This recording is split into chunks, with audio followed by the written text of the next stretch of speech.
Hello everyone. So the next important topic in the histology practicals is chronic venous congestion liver, also known as chronic passive congestion of liver. So before going on to the topic, we should understand and we should know the important differences between the two terms which are commonly used. One is hyperemia and other is congestion. Now this is often asked in viva. So in both hyperemia and congestion, there is increased blood within the tissue, but the underlying mechanism is different in both of them. So hyperemia is an active process and it is caused by arteriolar dilatation, which is leading to the increased blood flow in that tissue or organ. So in this way, the amount of blood in that organ will increase, but this is an active process. So example are like in inflammation, there is vasodilatation leading to increased blood supply in that area of inflammation, and that is hyperemic tissue. And other is during exercise, the blood is increased in the skeletal muscle. So that is also there is also underlying hyperemia, and in the hyperemia, the organ or tissue, it turns red because of the increased blood supply, but edema is absent. While congestion is a passive process and it is caused due to decreased venous outflow from a tissue or organ. So because of that, again in the tissue the amount of blood increases, but the underlying mechanism is the decreased venous outflow, which can occur due to obstruction in the vein. For example, it can be seen in inferior vena cava obstruction, hepatic vein obstruction, which will lead to CVC liver, and also right heart failure can lead to increased congestion. In congestion, the tissue will turn blue or it will cyanose because the presence of deoxygenated blood which is accumulated in the tissue, and edema will be present since the due to decreased venous outflow or venous obstruction, there will be increased hydrostatic pressure. So edema is commonly seen in case of congestion. So these are the important differences between hyperemia and congestion. Next, why is it important to study about the chronic passive congestion? So chronic passive congestion in the long term will lead to certain consequences, like in long term congestion there will be ischemic tissue injury and scarring. So ischemic tissue injury occurs because when there is congestion, there will be increased edema in the tissue and there will be accumulation of the blood in the tissue, and because of that there is increased pressure leading to the vascular compromise of that organ. So in the long term, if there is persistent congestion, so it can lead to ischemia of that tissue also, and when there is ischemia there will be necrosis, and ultimately healing will occur by fibrosis, which is also known as scarring. So ischemic tissue injury and scarring, they are the important long term consequence of congestion.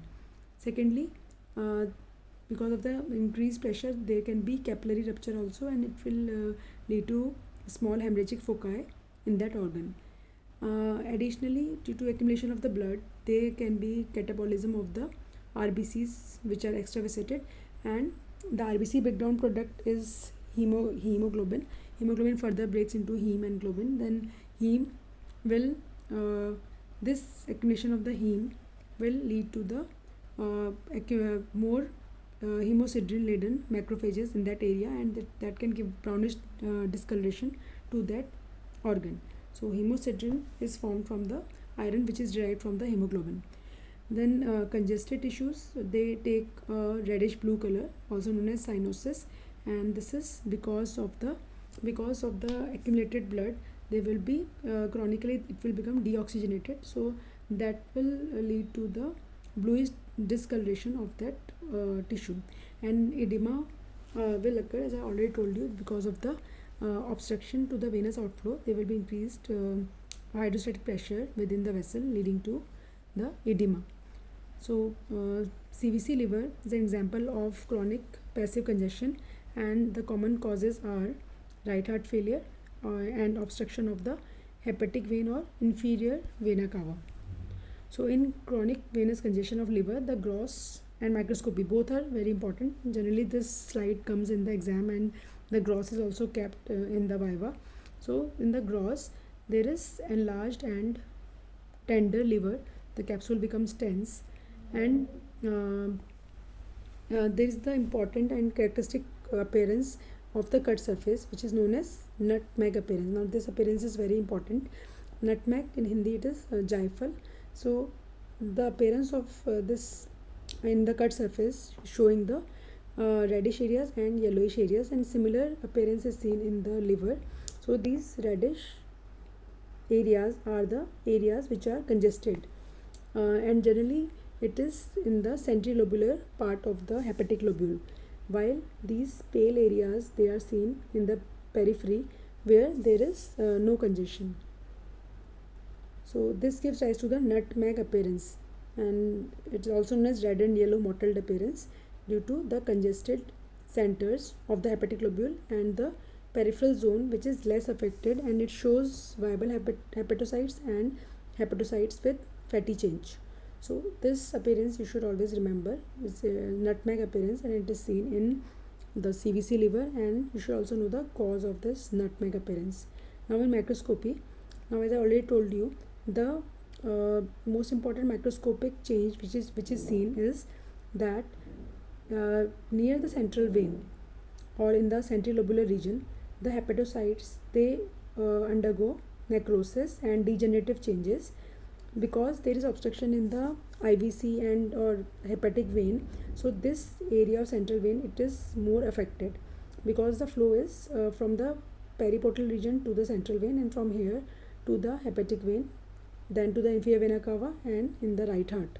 So the obstruction is nearer to the central vein, so there will be more congestion, and chronically there will be ischemic damage to the hepatocytes which are in the centrilobular region. So the centrilobular region will show the degeneration and necrosis of the hepatocytes. Additionally, this central vein will show congestion.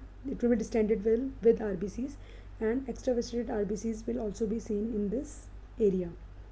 Additionally, sinusoids will also be distended in the centrilobular region and in the peripheral zone, the zone which is away from the central vein. So in the peripheral zone, the hepatocytes will be viable and fatty change can be seen. So fatty change is like this when the nucleus comes to the periphery and the cell is empty looking. So it has a clear cytoplasm, nucleus pushed to the periphery. So this microscopy is reflected in the gross also, like in the form of the nutmeg appearance. So these in the nutmeg appearance, the reddish areas are these areas, the areas near the central vein which are congested, and the peripheral areas which are showing fatty change and viable hepatocytes, those are the pale areas, so giving rise to the nutmeg appearance. This is very important. So again, this is the microscope picture. So how to draw it? There is a central vein in the center. There is a central vein with the RBCs, since they are distended with the RBCs. So this vein is congested, and around these the hepatocytes they are degenerated and showing necrosis, and all these orange they are the RBCs. The hepatocytes in the periphery they are viable, some are viable. So the hepatocytes, how they look microscopically, they have a central round nucleus and abundant cytoplasm, and these cells they are round in appearance,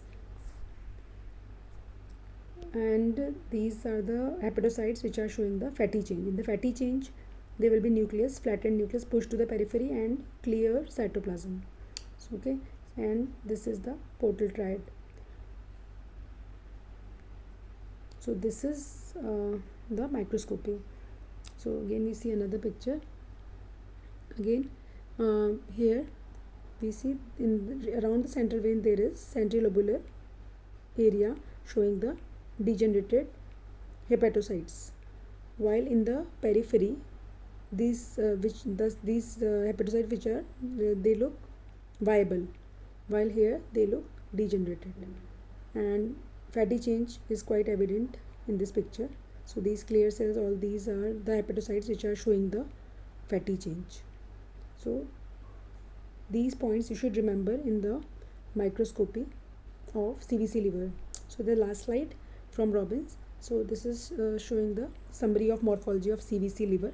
So in this is the gross specimen of liver, which is showing these two colored areas. One is the reddish areas, which are the congested areas, and the pale areas, which are having the viable hepatocytes and hepatocytes with the fatty change. And this is giving the appearance of nutmeg, so we call it nutmeg liver. And again, this is the microscopy around the central vein. These are the degenerating hepatocytes, and you can also see these inflammatory cells, scattered inflammatory cells, and hemorrhage. And in the periphery, these are the plates of the viable hepatocytes. You can see the dense pink cytoplasm and the central nucleus. So, and this microscopic image is giving this appearance, nutmeg appearance in the gross.